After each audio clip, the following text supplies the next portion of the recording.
मुख्यमंत्री योगी आदित्यनाथ ने मंगलवार को देश में बड़ी बहस छेड़ते हुए कहा है कि देश में ब्रिटिश उपनिवेश की चर्चा होती है, फ्रांसीसी उपनिवेश की चर्चा होती है, लेकिन राजनीतिक इस्लाम की चर्चा नहीं होती है, जिसने सनातन आस्था पर सबसे ज़्यादा कुठाराघात किया।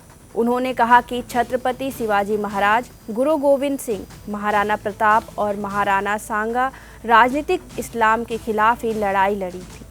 पूर्व में हमारे पूर्वजों ने राजनीतिक इस्लाम के खिलाफ बड़ी लड़ाई लड़ी, जिसकी चर्चा नहीं होती है।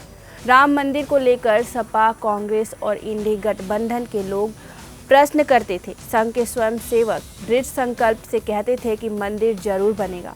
संघ ने बंदिशें झेली, स्वयंसेवकों ने लाठी गोली खाई, वही परिणाम भव्य श्री राम मंदिर के रूप में सबके सामने है।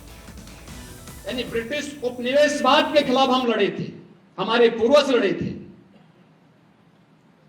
फ्रांस के उपनिवेशवाद के खिलाफ हमारे पूर्वज लड़े थे, लेकिन राजनीतिक इस्लाम के खिलाफ भी हमारे पूर्वजों ने लड़ाई लड़ी थी।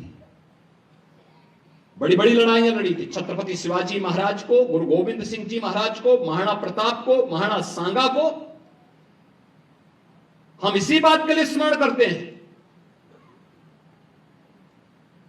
इसी बात को लेकर के हम उनको राष्ट्र नायक के रूप में सम्मान देते हैं। लेकिन ये राजनीतिक इस्लाम वही है जो छांगुर के रूप में डेमोग्राफी को चेंज करके राष्ट्र माता के टुकड़े टुकड़े करने की मंशा के साथ कार्य कर रहा है।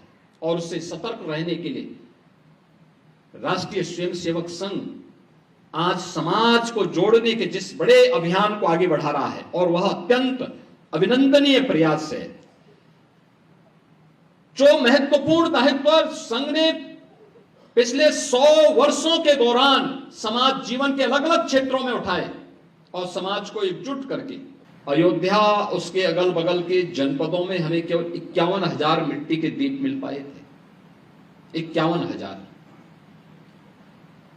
और आपने देखा होगा परसों हम लोगों ने अयोध्या में 26,17,000 दीप प्रज्वलित किए हैं। 26,17,000 दीप प्रज्वलित किए हैं अकेले अयोध्या में।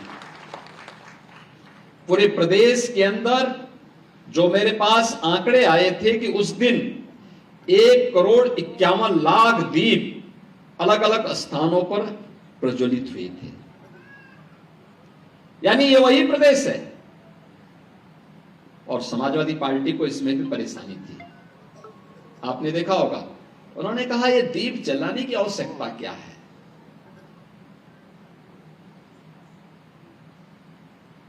प्रश्न देखिए आप, उन्होंने कहा इससे अच्छा मोमबत्ती जला लेते, इसकी आवश्यकता क्या है।